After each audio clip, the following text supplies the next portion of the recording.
সৎপাত্র সুকুমার রায়। শুনতে পেলাম পোস্তা গিয়ে তোমার নাকি মেয়ের বিয়ে।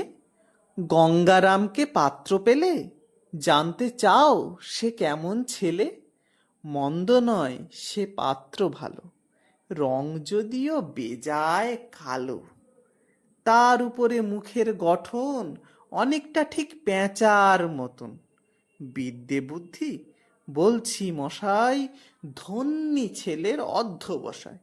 19টি বার ম্যাট্রিক এসে ঘায়েল হয়ে থামল শেষে। বিষয় আশয় গরিব বেজায়, কষ্টে সৃষ্টে দিন চলে যায়। মানুষ তো নয় ভাইগুলো তার, একটা পাগল একটা গোয়ার। আর এক সে তৈরি ছেলে, জাল করে নোট গেছেন জেলে। কনিষ্ঠটি তবলা বাজায়, যাত্রা দলে 5 টাকা পায়।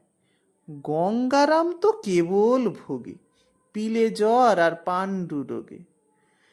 কিন্তু তারা উচ্চ ঘর, কংসরাজের বংশধর। শ্যামলাহিড়ি বনগ্রামের, কি যেন হয় গঙ্গারামের। যা হোক, এবার পাত্র পেলে, এমন কি আর মন্দ ছেলে।